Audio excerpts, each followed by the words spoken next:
O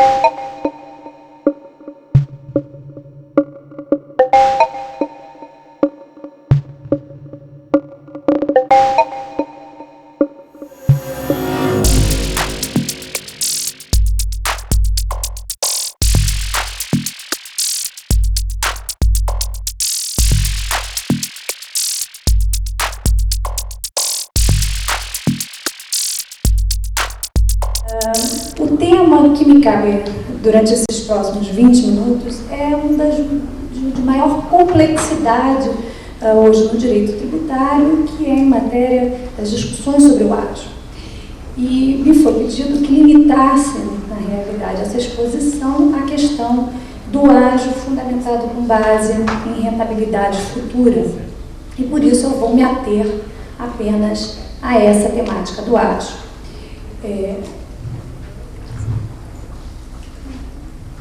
E para iniciarmos essa nossa breve exposição, temos em mente primeiro qual é o conceito do ágio. O que é o ágio?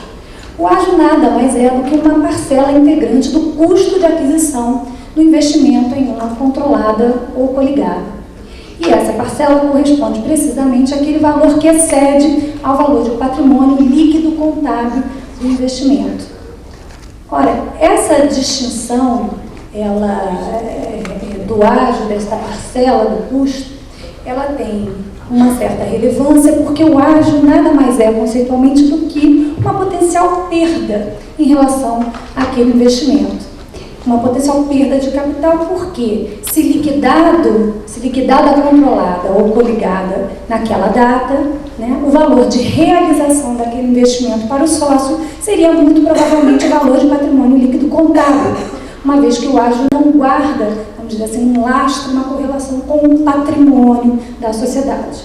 Daí que essa parcela do custo fica registrada na contabilidade numa subconta do investimento, né, e corresponde lá a essa perda potencial. E essa perda potencial, ela só não é considerada como uma perda efetiva e com efeitos imediatos, porque ela tem um fundamento, uma justificativa, e assim determina a própria legislação, no Decreto-Lei 1598, né, que essa justificativa é que deve, então, dar suporte ao registro do ágio. No Decreto-Lei 1598, seu artigo 20 dispõe que, dentre os diversos fundamentos para esse lançamento do ágio, né, poderia ser o valor de mercado dos ativos, a rentabilidade futura ou o fundo de comércio, intangíveis e outras razões econômicas, né. A rentabilidade futura, por sua vez, ela, de falar da rentabilidade futura, é importante ter em mente que a ausência desse fundamento, né, leva a uma consideração imediata do ágio como perda. Assim dispõe a própria instrução da CVM 247, né, que trata também dessa matéria do ágio. Daí que o fundamento ele é essencial ao registro do ágio como parte integrante do custo do investimento nessa controlada ou coligada. Dentre os três possíveis fundamentos para o ágio, então, como vimos, está a rentabilidade futura desse investimento nessa controlada ou coligada. E o que é a rentabilidade futura? Ela, na realidade, se traduz na capacidade de geração de receitas, de caixa pela sociedade ao longo do tempo. E essa capacidade, essa expectativa de que isso venha gerar um lucro, ela está ligada tanto a uma avaliação da sociedade como um todo, dos seus negócios, como da própria combinação de negócios que pode ser resultante aí, né, da relação entre esse sócio controlador, adquirente do investimento na controlada ou coligada. E é exatamente este valor, esta percepção, né, da possibilidade de geração de um lucro que é percebida como sendo a rentabilidade futura. E que na contabilidade tem se colocado muitas discussões até mesmo acerca dessa conceituação, uma vez que a contabilidade assemelha, aproxima ela a própria visão do intangível. Isso porque na literatura, tanto contábil inglesa quanto americana, a rentabilidade futura ela é vista como o goodwill. E o termo goodwill, que tem sido traduzido para o português, ao meu ver, pelo menos incorretamente, como sendo ágil, né, ele diz respeito apenas àquilo que nós consideramos uma das modalidades do ágil, que é exatamente o ágil do fundo de comércio e do intangível. E a rentabilidade futura para a contabilidade, ela é vista como sendo realmente um intangível, ou seja, um bem, uma mais-valia que não tem uma correlação com ativos do patrimônio da sociedade controlada ou coligada. E daí já surgem diversas discussões que a gente vai ver como elas vêm se insinuando, né, na jurisprudência do CARF e particularmente no pensamento do próprio fisco com relação a essa matéria. A rentabilidade futura, como nós vimos, ela é um dos fundamentos para o registro do ágil. E, diferentemente dos demais fundamentos, ela requer, assim prevê o artigo 20 do Decreto-Lei 1598, que seja apresentado um demonstrativo da rentabilidade. Esse demonstrativo a que se refere a legislação é o que vai comprovar a existência dessa rentabilidade. E a razão de ser da própria legislação requerer essa demonstração, digamos assim, da rentabilidade, está no fato dela ser um tanto subjetiva realmente. Daí que o contribuinte teria este dever de provar, de demonstrar que ela de fato existe, que está baseada em fatos, enfim, concretos, mas ainda que isso não represente um dever de que ela se concretize. E é importante frisar esse ponto. Essa demonstração deve ficar arquivada, né, junto ao contribuinte. A rentabilidade deve ser aquela, então, projetada, e a sua realização não é um requisito, né, para a dedutibilidade fiscal do ágio. A verdade é que, com a Lei 9.532, que veio, então, instituir essa norma especial em matéria de ágio nas reorganizações envolvendo o sócio e a sua controlada ou coligada, cujo investimento tenha sido adquirido com ágio, muito se generalizou, vamos dizer assim, entre as empresas, né, o reconhecimento desse ágio como fundamento em rentabilidade futura. É importante ter em mente que essa legislação, que, a meu ver, muito equivocadamente, e eu sei que eu estou aqui bem acompanhada pelo professor Schoeller, né, tem sido percebida pelo fisco e até mesmo pelos próprios conselheiros do CARF como um benefício fiscal, ela, na realidade, não se traduz verdadeiramente em benefício. Ela veio estabelecer, sim, foram restrições ao regime do ágio.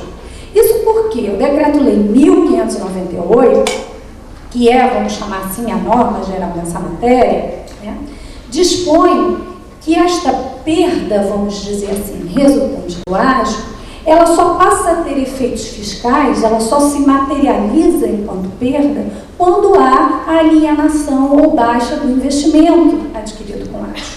E é claro que uma fusão, cisão ou incorporação são eventos de baixa. Essa dedução do ágio era, até a Lei 9.532, integral e imediatamente dedutível para fins fiscais. E a Lei 9.532 vem, então, e estabelece, cria este regime que impõe restrições, impedindo a dedutibilidade do ágio fundamentado em fundo de comércio, intangíveis e outras razões econômicas, e estabelecendo uma amortização diferida, um reconhecimento diferido da perda do ágio com base em rentabilidade futura, à razão de 60 avos.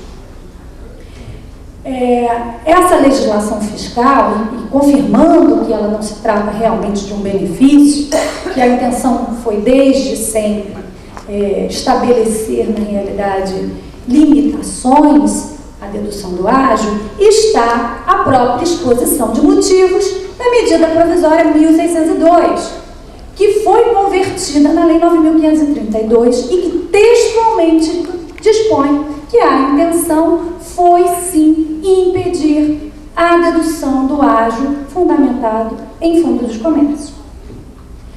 A verdade, porém, é que, em razão dessa lei, se generalizou muito a prática de registro do ágio, reconhecimento do ágio com base em rentabilidade futura, o que surge na década de 90, mesma época, não só da privatização, mas do movimento de abertura do mercado brasileiro, quando então começam as verdadeiras fusões e aquisições, que vão se verificar aí ao longo do ano 2000, né, da primeira década de 2000. A rentabilidade futura,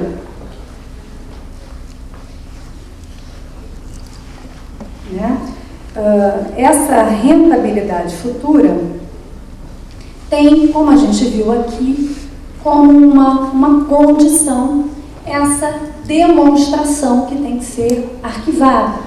Esse demonstrativo também se generalizou como prática no mercado que fosse feito através de um laudo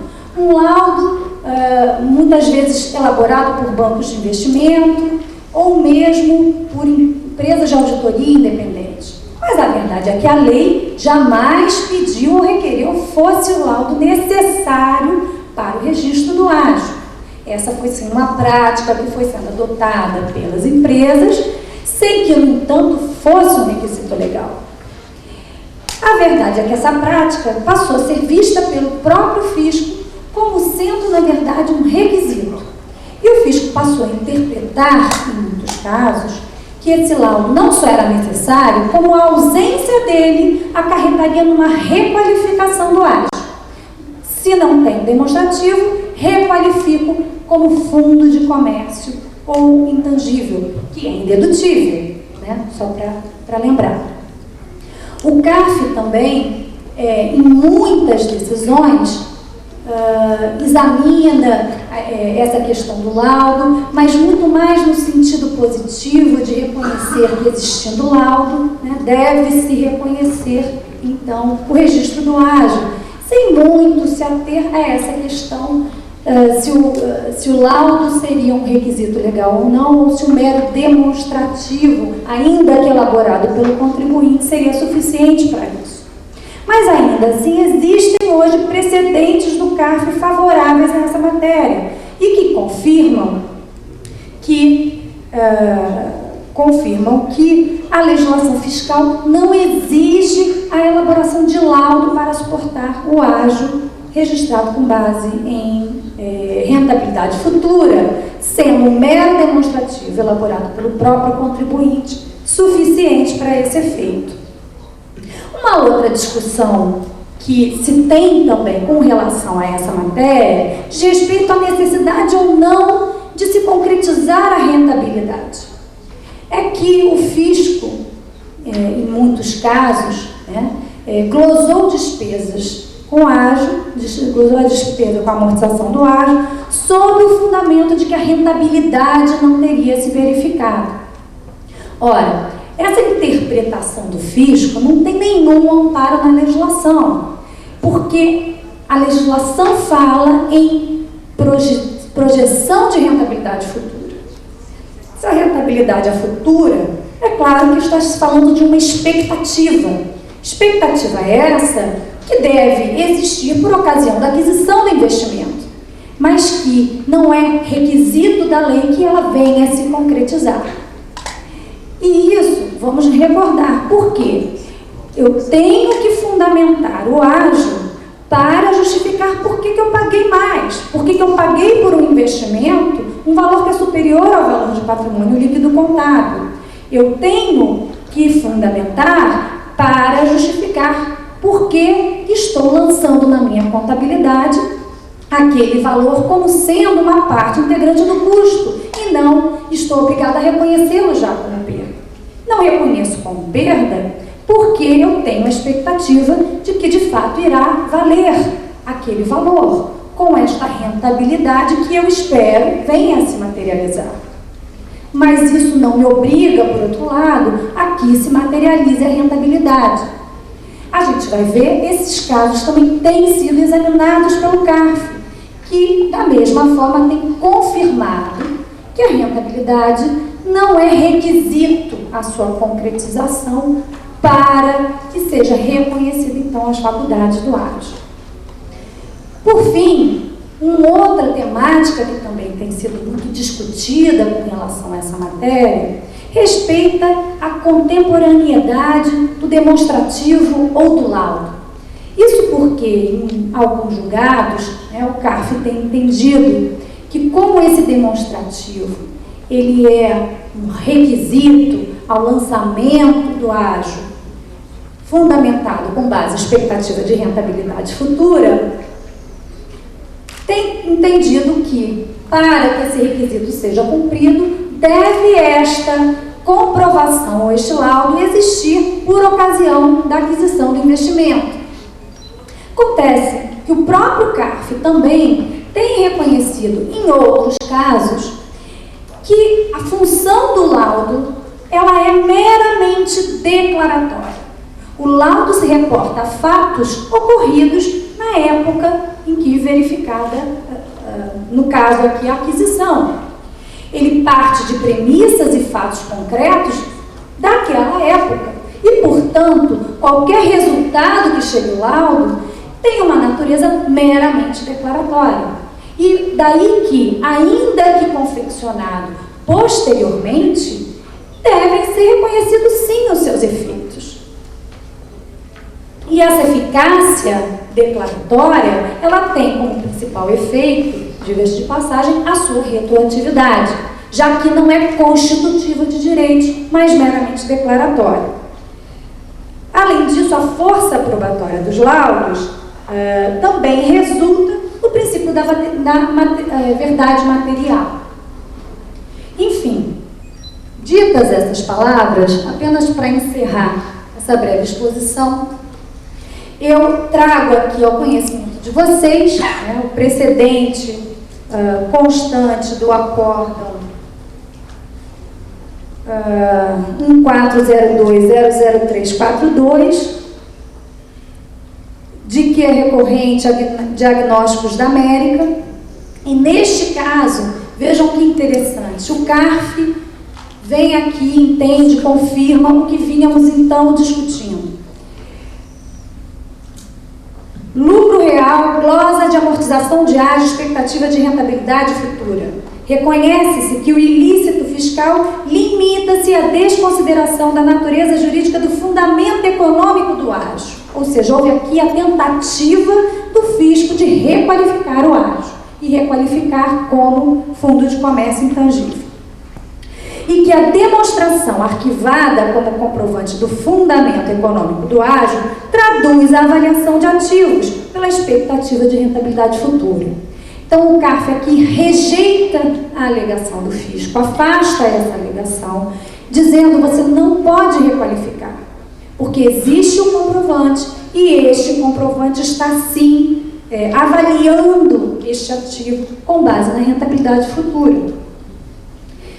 Depois, ainda neste mesmo caso, diz o CARF, lucro real, glosa de amortização de ágio, condição de efetividade do lucro.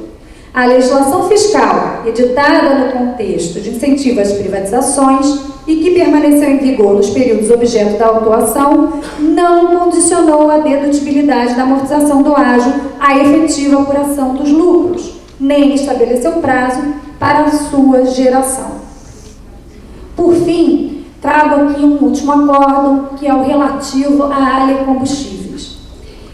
E nesse caso aqui, da mesma forma, houve uma tentativa, também repudiada pelo CARF, de requalificação do ágio, que tinha sido fundamentado com base em expectativa de rentabilidade futura, como ágio de fundos de comércio intangíveis. Isso porque a sociedade, objeto, vamos dizer assim, da aquisição, né, tinha como principal ativo um conjunto de contratos, né, de exploração, de fornecimento de combustíveis a postos. E o fisco, então, entendeu que, em sua essência, né, que aquela sociedade tinha apenas contratos, então aquele ágio deveria ter como fundamento o fundo de comércio e o intangível. A verdade é que, ao examinar esse caso, o próprio CARF concluiu que não, porque os laudos que foram apresentados pelo contribuinte não avaliavam o intangível que eram os contratos, e sim a possibilidade de geração de caixa por aquela empresa. Era uma avaliação com base no fluxo de caixa descontado. E, em razão disso, afastou a alegação do fisco e disse: fisco, você só poderia pretender essa requalificação se você, através de laudos também elaborados para esse efeito, demonstrasse que não era factível essa rentabilidade jurídica, rentabilidade futura. E então, com esses dois precedentes do CARF, eu encerro minha apresentação.